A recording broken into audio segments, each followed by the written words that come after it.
Meus queridos amigos, companheiros de ideal cristão, boa tarde. Boa tarde. Que Deus, o nosso Pai, continue a nos envolver e a nos manter em suas doces vibrações de paz. Na velha Europa, naqueles dias do passado, existia um grande estudioso que buscaria compreender a ação dos fluidos em nossas vidas. Anton Franz Mesmer iria descobrir o magnetismo. Era algo já presente na história da humanidade, mas por meio deste grande estudioso, daria direcionamentos para que aqueles que pudessem se debruçar sobre o magnetismo pudessem utilizar essas energias para a realização de curas. No século XIX, muitos estudiosos, apoiados nos estudos de Mesmer, vão desenvolver aquelas teorias, entre eles Fortier e o professor Rivaio, aquele que ficará conhecido mais tarde com o pseudônimo de Allan Kardec. Allan Kardec, o codificador do Espiritismo, foi um dos grandes estudiosos do magnetismo e, apoiado no Evangelho de Jesus, encontrará diretrizes muito seguras para as realizações, canalizando as energias para a realização do bem. Jesus, nas páginas do Evangelho, por diversas vezes, utilizará dos fluidos da natureza, do seu entorno, de si mesmo, para realizar grandes curas. E especialmente no livro A Gênese, a quinta obra da codificação, que aliás neste ano comemora 150 anos do seu lançamento, pois foi trazido ao mundo em janeiro de 1868, especialmente no capítulo 15 da referida obra, quando Allan Kardec estuda os chamados milagres de Jesus, os fatos realizados pelo Mestre, que muitas vezes nós não compreendemos e por isso chamamos sobrenaturais, e com auxílio dos benfeitores espirituais, Allan Kardec desdobrará estes ensinamentos, fazendo-nos entender a manipulação dessas energias, desses fluidos, por meio das imposições de mãos, a fim de auxiliar aqueles que se encontram na caminhada, doentes do corpo e também da alma. Na tarde de hoje, quando nós somos convidados a falar da ação dos fluidos e curas, queremos buscar no Evangelho de Jesus, que é o nosso roteiro seguro, as orientações necessárias para a nossa caminhada. É também segundo o nosso codificador, Allan Kardec, em o livro O Céu e o Inferno, que nos traz reflexões acerca da cura, dizendo que para que o indivíduo aqui na Terra consiga a cura dos seus males físicos e espirituais, é necessário apresentar 3 pontos básicos: a fé, o merecimento e a vontade.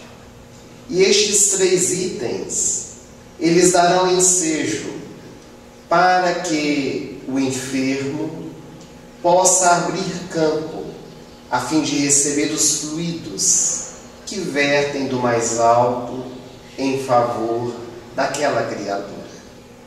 E para compreendermos melhor essas questões, vamos nas 27 curas realizadas por Jesus, segundo nos dizem os evangelistas, retirar alguns pontos de análise para percebermos a forma com que Jesus utilizou para realizar essas curas. O mais interessante é que quando nós começamos a estudar as curas realizadas por Jesus, muito embora ele tenha curado pessoas que tinham a mesma enfermidade, utilizava de metodologias diferentes. Pessoas com a mesma doença, Jesus usava um recurso diferente para poder trazer-lhe a cura. Porque, em verdade, a proposta de Jesus para nós, que somos enfermos da alma, é de que consigamos a cura real, não a cura exterior. Porque o corpo, ele é uma quimera, o corpo se acaba, mas o espírito é imortal. É óbvio que quando as doenças e enfermidades surgem na nossa vida, nós precisamos recorrer à medicina, aos medicamentos para o tratamento conveniente, mas, sobretudo, é preciso que nós encontremos a raiz desses problemas, para que, erradicando a causa, os efeitos possam desaparecer. Vamos encontrar o evangelista Lucas nas páginas do Novo Testamento narrando que, certa ocasião, Jesus encontrava-se na cidade de Cafarnaum. Uma multidão o envolvia e ao seu lado em especial estava Jairo, o homem que viera chamar Jesus, porque a sua filhinha estava muito doente e ele desejava a presença do Mestre em seu lar para poder curá-la. E enquanto Jesus caminha em direção à casa de Jairo, eis então que no meio da multidão, uma mulher que estava aguardando a passagem de Jesus, ansiosa por vê-lo, embrenha-se no meio do povo para poder tocar as vestes de Jesus. Ela tem a convicção de que se ao menos tocasse na orla do vestido de Jesus, ela ficaria totalmente curada.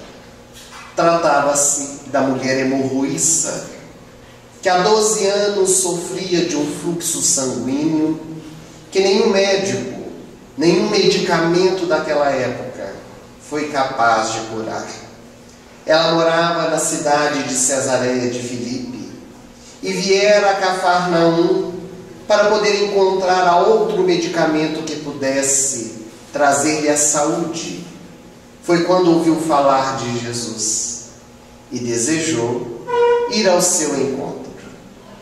Embrenhando-se então no meio do povo, ela consegue o seu objetivo. Ela estica a sua mão e toca no manto de Jesus. E naquele exato momento, ela sente um influxo, uma vibração a envolver todo o seu corpo e percebe que está curada do fluxo sanguíneo que tinha. E o Mestre estanca a marcha. Ele olha à sua direção e pergunta a Simão Pedro, o apóstolo mais velho: quem me tocou? Simão Pedro, olhando para Jesus, lhe diz: Senhor, todos estão te tocando. Como eu saberei quem me tocou? E então Jesus lhe diz: de mim saiu virtude. Alguém me tocou. Foi quando do meio do povo, aquela mulher prostrou-se aos pés de Jesus entre lágrimas e disse-lhe: fui eu, Senhor, quem te tocou. O Mestre então a soergue do chão e, olhando profundamente nos seus olhos, lhe diz: vai, porque a tua fé te curou. E quando nessa tarde nós começamos a estudar a ação dos fluidos e a cura, nós iniciamos com essa cura porque ela é muito peculiar. Porque geralmente, quando alguém busca o recurso da fluidoterapia, do magnetismo, da imposição de mãos, busca com o auxílio daquele que estende a mão para transmitir as suas energias. Para falarmos em torno da casa espírita, quando nós assistimos uma reunião pública, geralmente logo após aos passes, e nós adentramos na cabine, onde há os médiuns passistas, que estão predispostos a doarem as suas energias, impondo as suas mãos e direcionando, juntamente com os benfeitores espirituais, os fluidos de refazimento. Mas neste caso específico da mulher hemorroíça, Jesus, ele não impõe as mãos nela. Aliás, Jesus estava caminhando no meio da multidão e todos os outros também tocavam Jesus, porque somente aquela mulher recebeu o seu influxo, porque somente ela recebera as dádivas de encontrar a cura para o seu mal. E é mesmo o Mestre Jesus que dará a resposta. Quando ele diz a ela: a tua fé te curou. Porque a nossa mente, por meio das crenças e dos saberes que temos, tem uma profunda consonância na nossa vida. Aliás, o benfeitor espiritual Emmanuel, pelas mãos de Chico Xavier, vai nos dizer que pensamento é vida. Tudo aquilo que nós pensamos, nós criamos ao nosso entorno. A mulher hemorroíça, ela tinha aquela força, aquela determinação. Ela sabia que se ao menos tocasse nas vestes de Jesus, ela ficaria curada, sendo um exemplo para todos nós. Porque muitas vezes nós vimos a casa espírita e, se por acaso não entramos na cabine de passes para tomar passe, nós saímos achando que não recebemos nenhuma energia, porque justamente não recebemos a imposição de mãos por meio do passe. Jacó Melo, um dos grandes estudiosos do nosso movimento espírita em torno do passe, vai chamar estes indivíduos de papa-passe, aqueles que só sabem que foram à casa espírita se tomarem passes, sendo que sabemos que todos nós que aqui nos encontramos nessa tarde, no transcorrer do estudo, estamos recebendo as benesses que vêm do mais alto, os fluidos que a espiritualidade preparou em favor de todos nós. A fé é um dos pilares para nós manipularmos estes fluidos e obtermos a cura dos nossos males. Muitas pessoas acham que fé é um artigo religioso que foi criado pelos homens para que nós temêssemos a Deus e seguíssemos os ensinamentos da mensagem divina. No entanto, os estudiosos da ciência moderna têm se debruçado a cada dia para poder demonstrar, por meio de pesquisas, que a fé é a mola propulsora da nossa vida. É por meio da fé, conforme disse Jesus, que nós conseguimos mover montanhas. Mas não os montes que observamos pelas estradas das nossas Minas Gerais, montes feitos de pedra e de terra, onde olhamos e dizemos, passa daqui para aí, ele passará. São as montanhas interiores que nós poderemos mover a partir dessa vinculação com o mais alto. Um grande parapsicólogo chamado Deepak Chopra, ele fez um estudo sobre a fé. E no campo da saúde e da doença, ele vai dizer que é preciso nós despertarmos 4 fés fundamentais na nossa vida. A primeira delas, a fé em si mesmo. Quem não acredita em si, não acredita em mais ninguém. Quanta dificuldade nós temos de acreditarmos em nós mesmos. Às vezes estamos desempregados e vamos sair da nossa casa naquele dia para uma entrevista de emprego. E quando nós estamos saindo do nosso lar, no horário marcado, nós dizemos aos nossos familiares, eu vou na entrevista, mas eu tenho certeza que eu não vou passar. Porque tem uma pessoa que vai estar na minha frente e vai conseguir um emprego no meu lugar. Ou então vai fazer a prova de vestibular, vai fazer a prova de um concurso público. E antes de sair para fazer a prova, diz para os seus familiares, eu só vou fazer essa prova porque paguei a inscrição. Mas eu tenho certeza que eu não vou passar. Já projetou na sua mente. É aquilo que está desejando. E no campo da doença, não é diferente.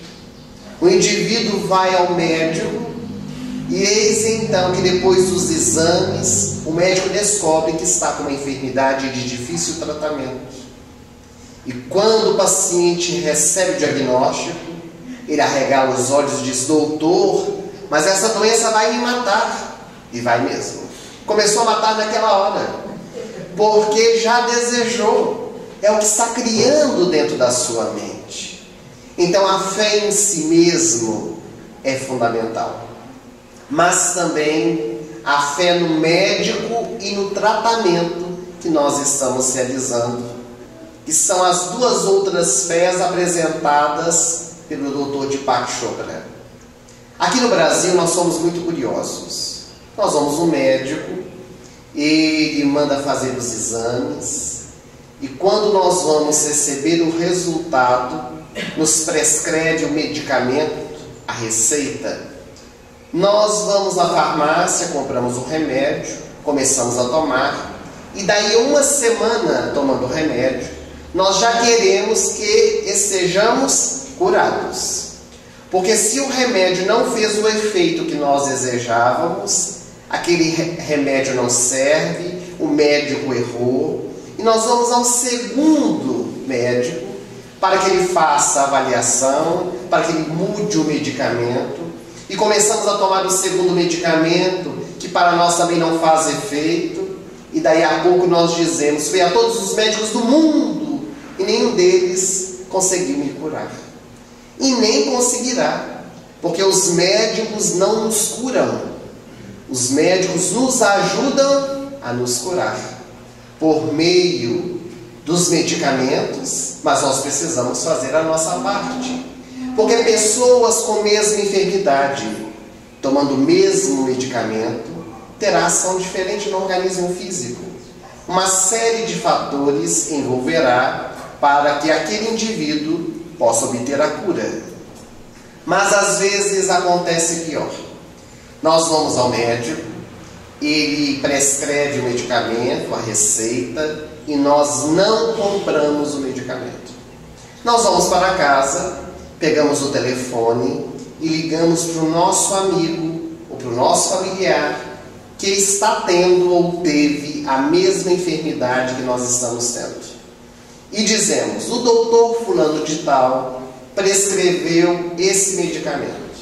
E o nosso parente amigo diz, é igual água, tomei esse remédio, não serviu para nada. Toma esse aqui que é bem melhor. E agora o nosso médico vai ser o nosso parente. Agora o nosso médico vai ser o nosso amigo. É claro que os médicos erram, que os médicos são humanos, não são deuses.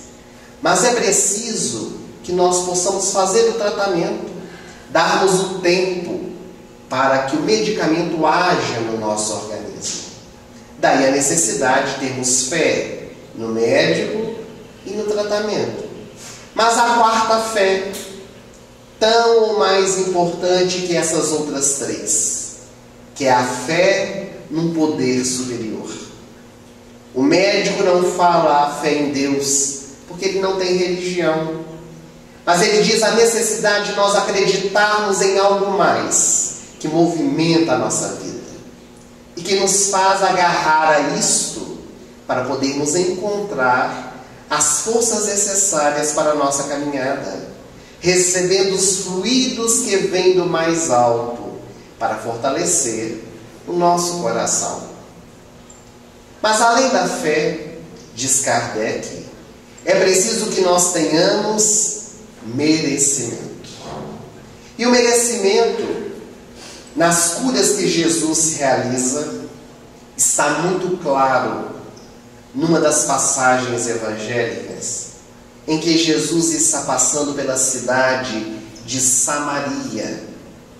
A região da Samaria era uma região muito perseguida pelos judeus, por causa de rixas políticas, econômicas, religiosas e sociais. E numa aldeia, que a história não nos conta o nome, Jesus está andando com seus apóstolos quando ele começa a escutar uma voz a clamar pelo seu nome.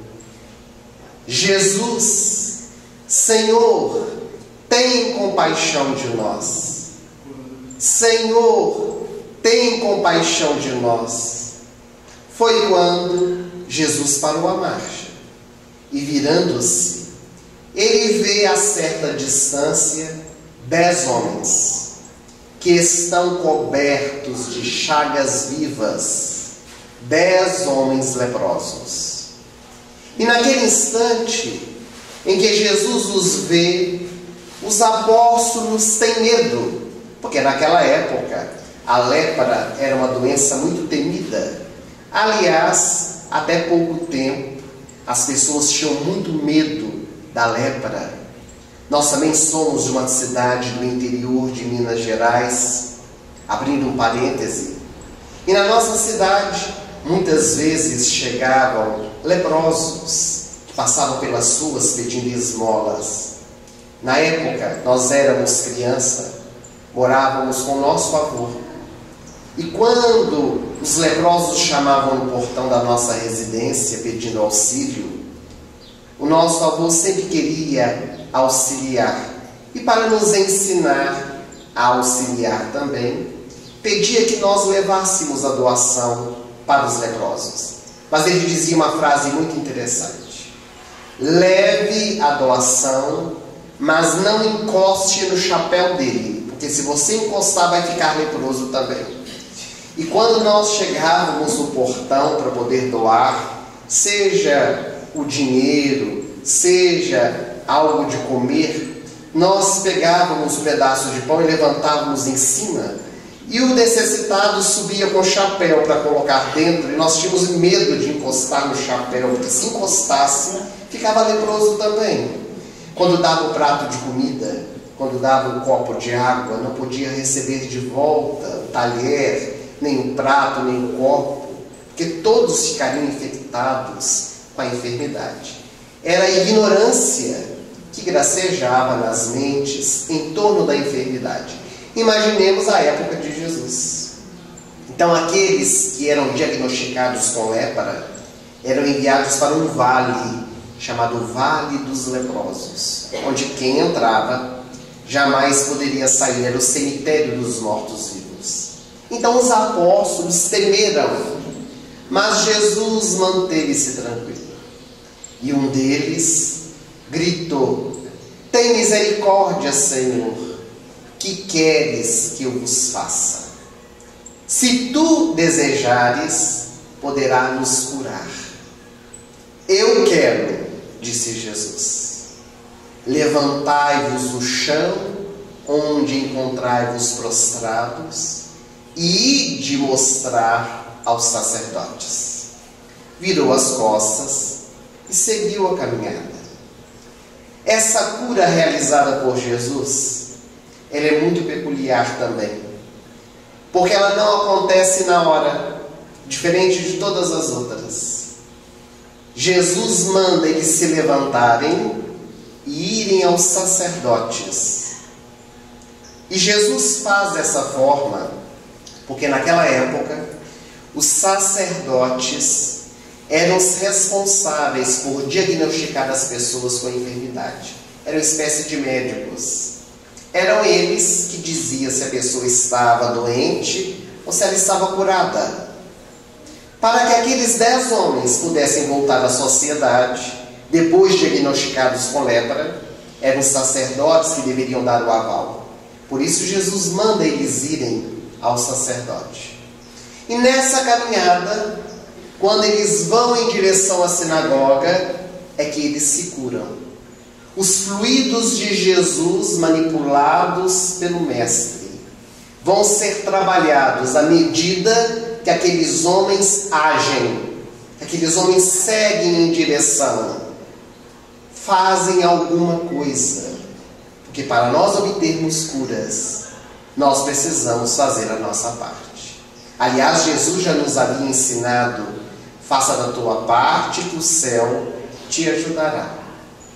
Porém, naquela caminhada, à medida que as feridas foram cicatrizando e que a saúde foi sendo restabelecida, eles ficaram tão felizes que um deles resolveu voltar. Ele não chegou a ir no sacerdote. Ele quis voltar para agradecer a Jesus, o homem que havia lhe devolvido a vida, porque ele era considerado um homem morto, já que era leproso.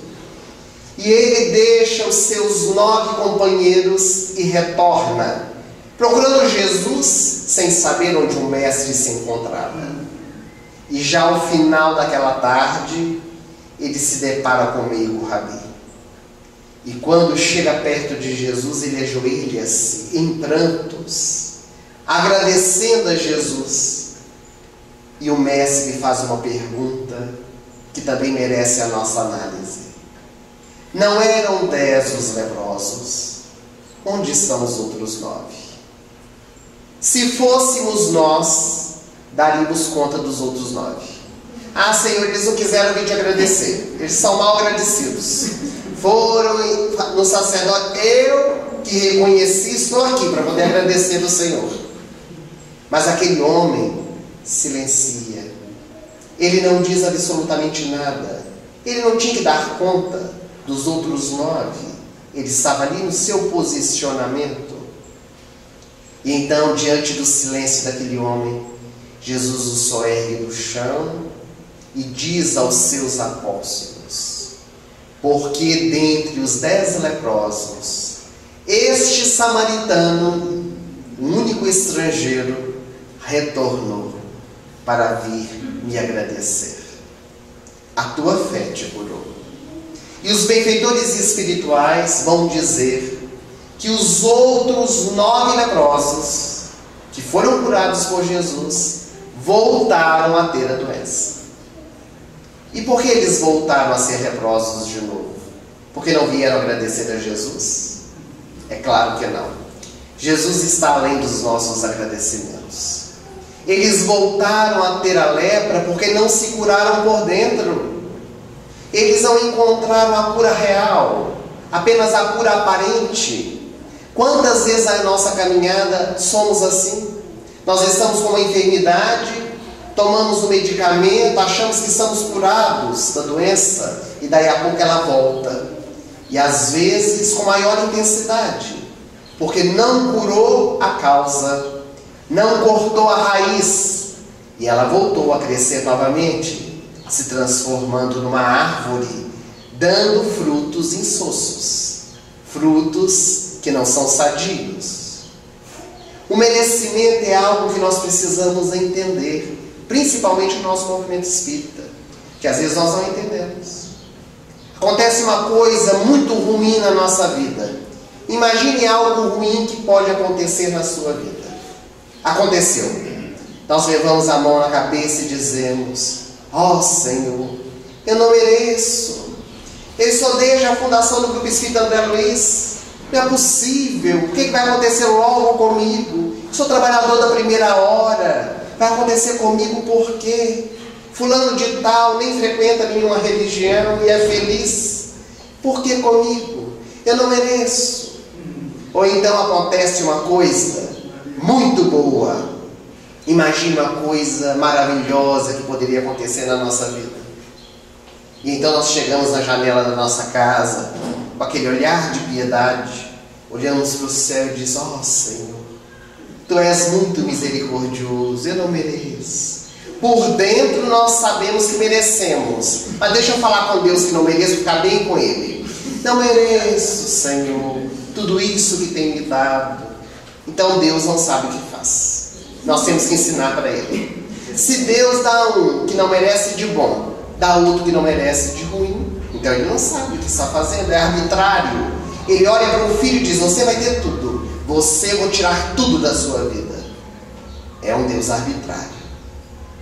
O merecimento está colocado nas páginas do Evangelho, a cada um segundo as suas obras. Ah, o Emerson, mas falar que merece as coisas boas é orgulho, é bom senso, é análise da vida, é trabalhar por alcançar coisas melhores, por merecer ainda mais, pelo esforço e pela determinação. O terceiro item apresentado por Allan Kardec para obtermos a nossa cura com a manipulação dos fluidos é a vontade. A vontade é alavanca. A vontade nos faz movimentar, sair de um ponto para ir a outro. Mas alguém dirá: mas será que existe alguém que está doente e não quer se curar? Muitas pessoas. Muitas pessoas inconscientemente adoram estar doentes, porque acham que estando doentes vão ser mais amadas, vão ser mais atendidas, vão ser paparicadas pelas pessoas. Aqui no Brasil, quem está doente não precisa trabalhar, tem quem trabalha para ele. Quem está doente é atendido por todos, não precisa atender ninguém. Há muitas pessoas que estão nessa posição cômoda, porque acham, de maneira equivocada, que vão ser mais amados pelos familiares. E acontece algo em quase todas as famílias. Quando alguém apresenta uma enfermidade muito grave, o que acontece? Toda a família se alardeia, os amigos, e vem visitar e pergunta o que está precisando, conte comigo para o que precisar. Mas a doença vai avançando, e dura 1 ano, 2, 5, 10 anos. E o que acontece? A família vai se afastando, os amigos, geralmente fica um amigo, um parente que tem mais tempo, maior disponibilidade, maior desvelo e cuida. Vamos dar o exemplo, uma filha que cuida da sua mãe. E ela, dia e noite, se entregou para este trabalho.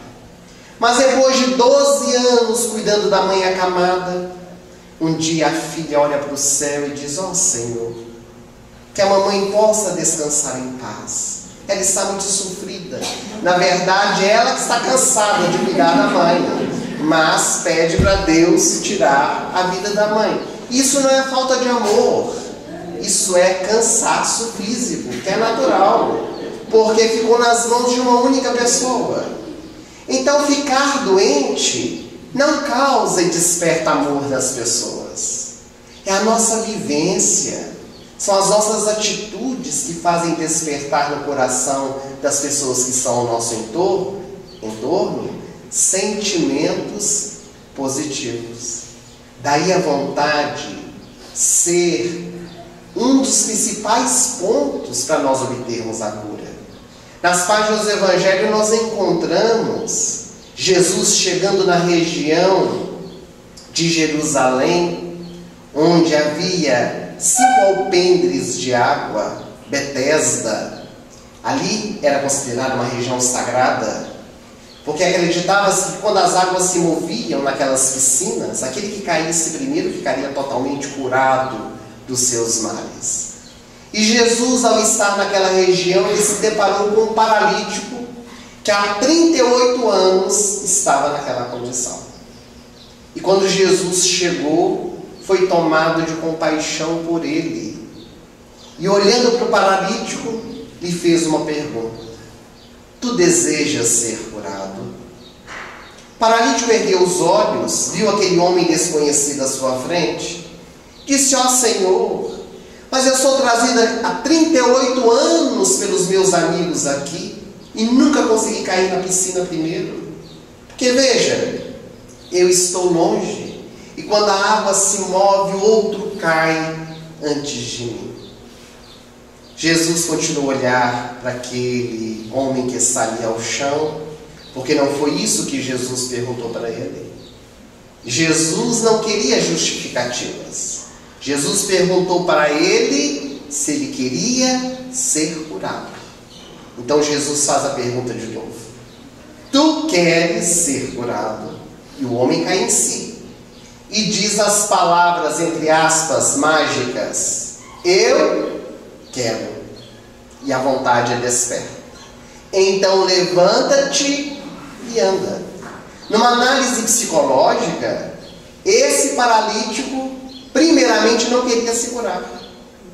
Ele se comprazia na condição de paralítico, estava na sua zona de conforto, recebendo apoio, recebendo esmolas de todos que passavam por ali. Porque se ele quisesse ser curado, ele ia pedir para os amigos colocarem ele do lado da piscina. Que quando a água se movesse, ele mesmo se jogava dentro da água com a sua mão. Não precisa ajuda de ninguém. Mas ele queria ficar bem longe, porque era uma justificativa para ele não encontrar a cura. Qualquer semelhança conosco é mera coincidência. Porque às vezes, quando nós sabemos onde está a cura, nós passamos bem longe dela. Estamos bem longe da piscina, para darmos justificativas no momento em que alguém nos perguntar: tu queres ser curado? Ah, mas para mim é muito difícil. Ah, mas aquele remédio é muito caro. Ah, mas ir na casa espírita toda semana para mim é muito complicado. E nós vamos arrumando desculpismos para não encontrarmos a cura, por não termos a vontade de sair daquela situação. Um cancerologista, também americano, chamado Bernie Siegel, ele estudou a vontade nos seus pacientes. E ele conta umas histórias muito interessantes e notáveis dos pacientes que chegam no seu consultório para fazer os exames, a fim de constatar se os que estão tendo é câncer ou não, e aqueles que já chegam com os exames prontos, com câncer constatado.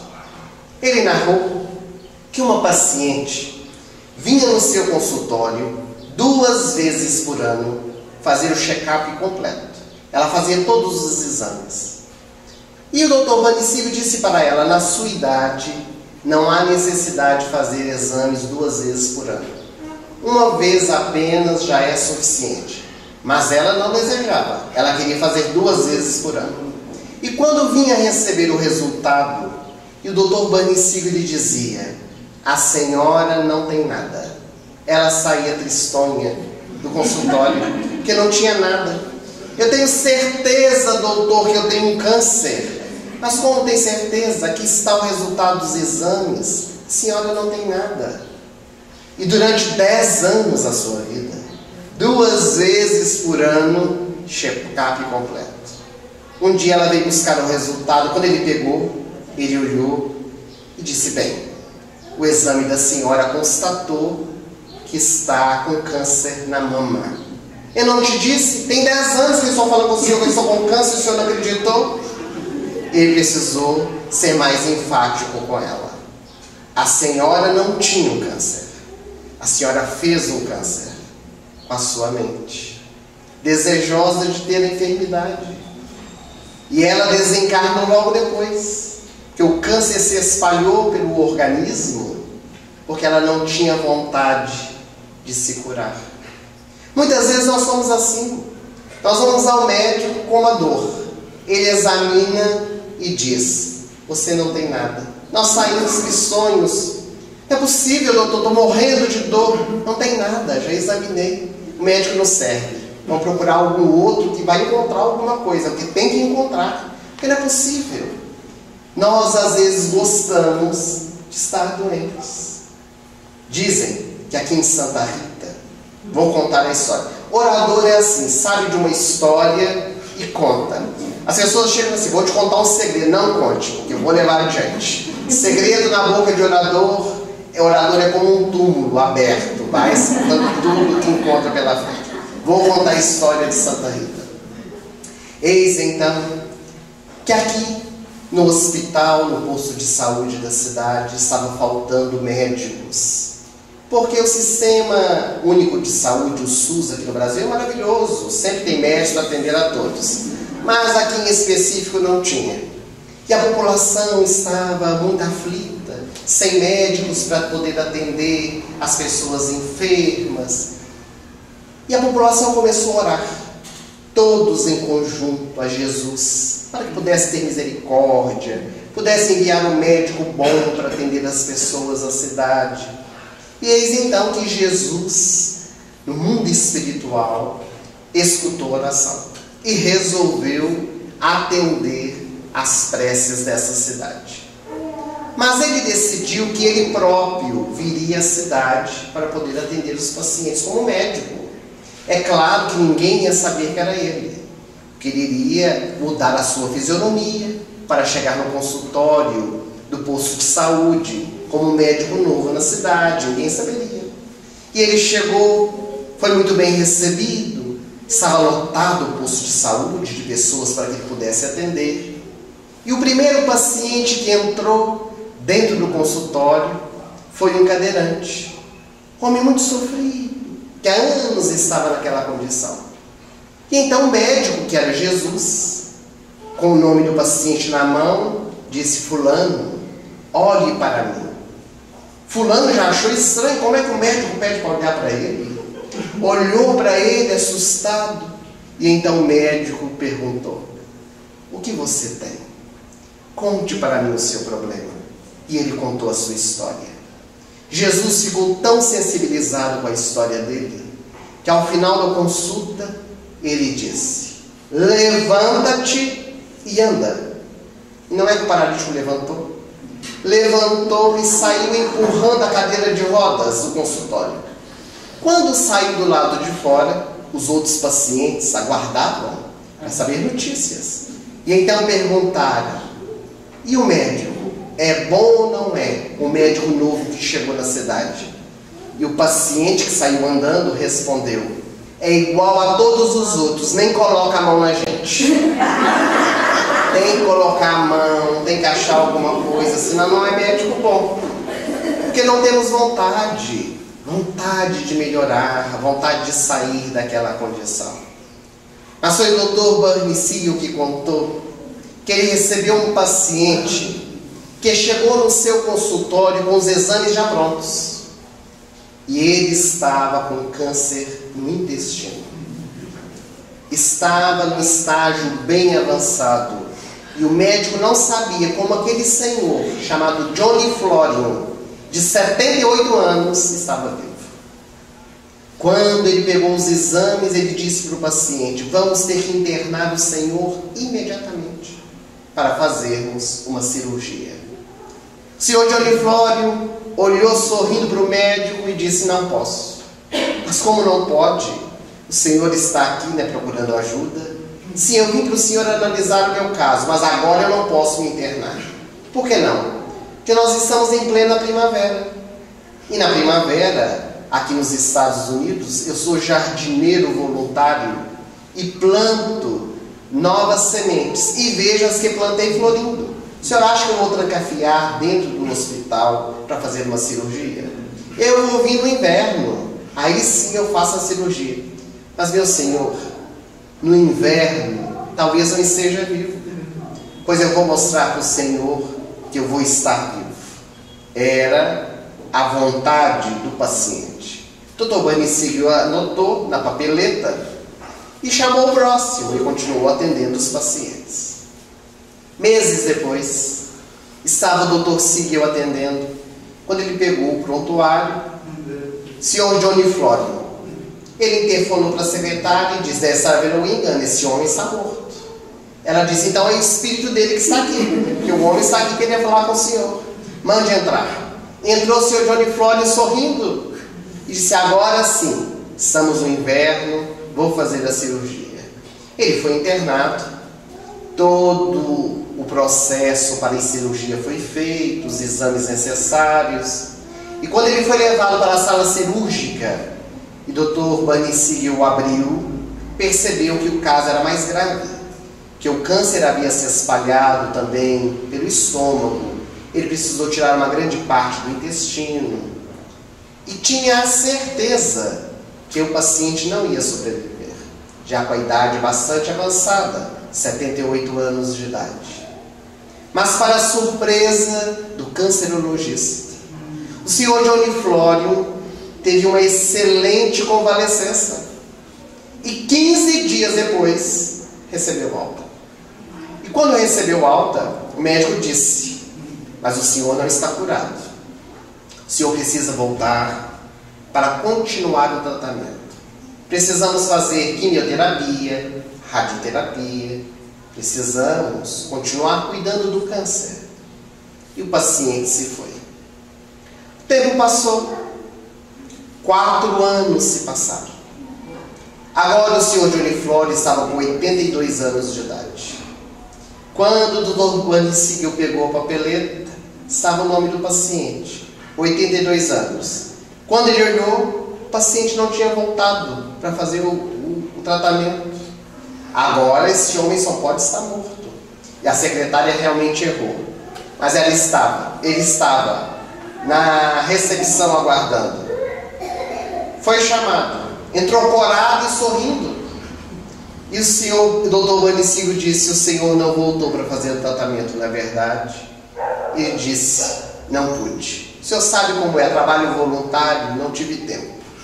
Hoje arrumei um tempinho para vir aqui, para fazer uma pergunta para o senhor, que estou com uma dúvida que está me corroendo por dentro. Qual é a dúvida que o senhor tem? O que eu posso comer depois da cirurgia? O médico falou: depois de 4 anos, coma até estanho derretido, seu estômago é de ferro. Nós não estamos dizendo com isso que o paciente tem que ir contra a prescrição do médico, mas é preciso que nós tenhamos essa vontade de sair da condição que nos encontramos.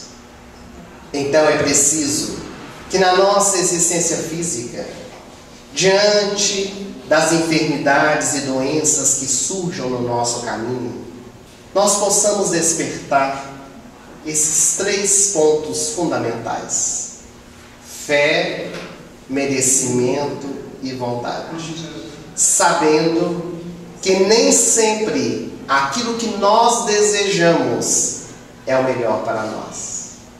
Porque às vezes a verdadeira cura não é ficar livre da enfermidade do corpo físico, mas é poder compreendê-la vivenciando de maneira diferente. É por isso que nós gostaríamos de finalizar o nosso encontro dessa tarde e noite com uma história para poder demonstrar isso. Essa história, ela foi psicografada por Divaldo Pereira Franco, pelo espírito Amélia Rodrigues, no livro que se chama Até o Fim dos Tempos. Amélia Rodrigues conta que na cidade de Cesareia de Filipe vivia uma mulher envolvida pelo sofrimento. Chamava-se Miriam e tinha uma amiga, Patrícia Romana, chamada Lavínia. As 2 amigas encontravam-se em Jerusalém e estavam no grande palácio onde Lavínia morava, quando Lavínia começou a falar mal dos seguidores de Jesus e Miriam começou a defendê-los. Lavínia, que era romana, olhou para Miriam e disse: mas você defende essas pessoas como se fosse também um deles? Miriam abaixou os olhos e disse: eu sou seguidora de Jesus. Lavínia assustou-se, disse: você conheceu por acaso o homem que morreu crucificado? E Miriam disse: conheci. E por acaso, quando você o conheceu, você já era? Miriam abaixou os olhos e disse: já era. Quando eu conheci Jesus, eu já era paralítica. E ele não te curou? Diz que ele curava muitos, que ele devolvia vista aos cegos, fazia andar paralíticos, limpava leprosos. Por que não te curou? Miriam então colocou nos lábios um sorriso e disse: você quer saber a minha história? Eu era muito jovem, morava em Cesareia de Filipe. Eu era tocadora de cítara, instrumento de cordas, e estava me preparando para um grande festival de música que iria acontecer. Eu já tinha melodia, tinha certeza que poderia ser a vencedora. Porém, faltando poucos dias, quando eu acordei pela manhã, fui me levantar da cama em que dormia e as minhas pernas estavam presas, não se movimentavam. Eu tentei caminhar e não consegui. Gritei por minha mãe, os meus irmãos vieram me ajudar, mas eu estava paralítica. A minha vida não tinha qualquer sentido. Mandei os meus irmãos trancafiar dentro do armário o instrumento musical, porque jamais eu queria voltar a tocar. Eu queria agora que a morte viesse para que eu deixasse de existir. Foi quando, depois de algum tempo, uma amiga veio me visitar e ela me disse: Miriam, já ouviu falar de Jesus, o Nazareno? Eu nunca tinha escutado falar desse homem. E ela me disse: por que não pede os seus irmãos para levá-lo até ele? Quem sabe ele não te cura, ele não devolve as suas pernas. E uma esperança brotou dentro do meu coração. E eis então que os meus irmãos, com braços fortes, me levaram a Cafarnaum, ao casebre, onde morava Simão Pedro, e onde muitas vezes Jesus se hospedava.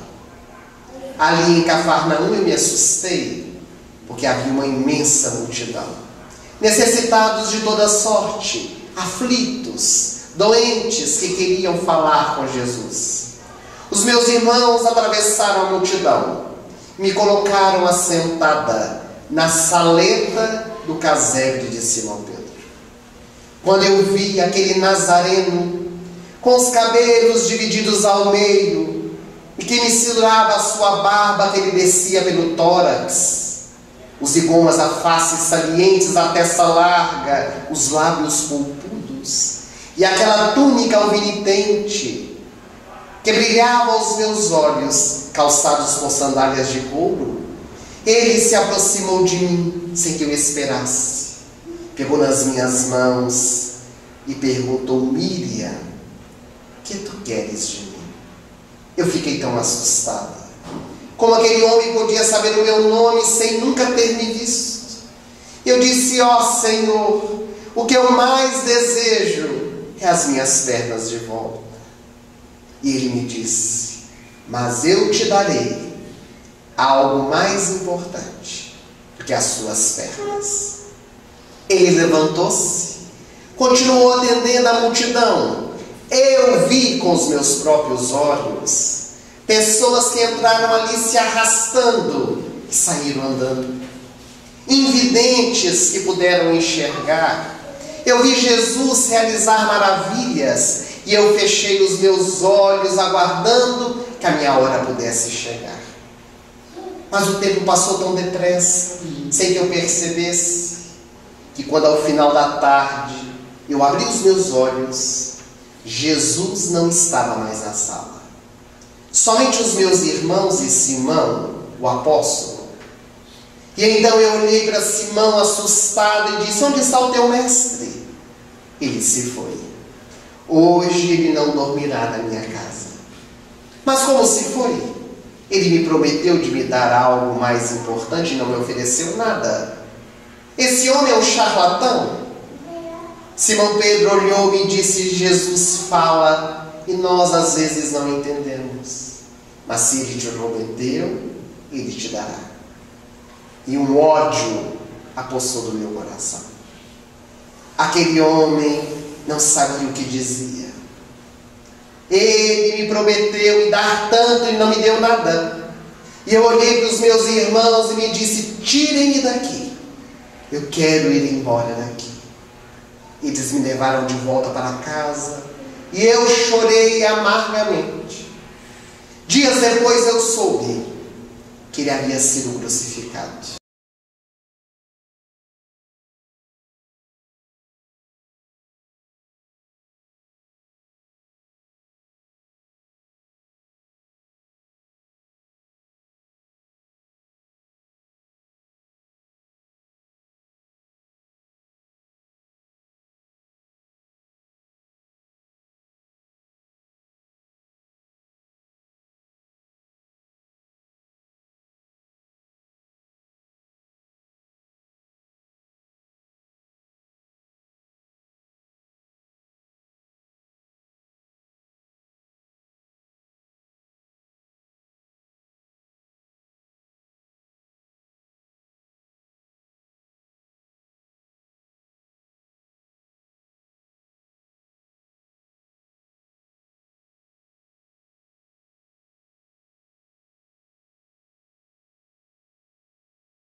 Vindo a região de Raul Soares, Caratinga, cidades adjacentes, e nós sempre tivemos um convite deles para estar aqui. E chegou o dia de nós estarmos aqui juntos para podermos estudar a mensagem do Evangelho de Jesus. Gostaríamos de agradecer a presença de todos, o carinho dos amigos que vieram de outras cidades para estar conosco. E antes de nós voltarmos à palavra, aos nossos companheiros que nos dirigem para poder finalizar o nosso encontro, nós queremos fazer uma pequena divulgação a fim de finalizar a nossa reunião. Nós fazemos parte de uma ONG que se chama Fraternidade Sem Fronteiras. É uma instituição que realiza atividades aqui no Brasil, também na África. No Brasil nós temos várias frentes de trabalho e na África nós atendemos a 16 mil crianças em 28 unidades, em Moçambique, Madagascar e também no Senegal. A África é este país, esse continente tão sofrido, onde pela televisão muitos de nós podemos acompanhar muitas matérias, noticiários falando a respeito, e às vezes nós não podemos dimensionar o que é realmente a vivência desse povo. Nós já estivemos várias vezes em Moçambique, convivendo com esses nossos irmãos nas aldeias que nós visitamos e podemos ver de perto a dor e a miséria. Pessoas que não têm absolutamente nada para poder comer. Algumas que pegam sementes de árvore, socam e comem para poder matar a fome. Há uma região que nós atendemos, a região de Chiqualaquala, que há 10 anos não chove, e os leitos dos rios secaram. E as crianças andam em torno de 3, 5 quilômetros para buscarem um leito de rio seco, água barrenta, que tomam e cozinham. Não tomam banho porque não tem água. E vendo essa realidade, visitando esses nossos irmãos, é que nós começamos a valorizar a nossa vida.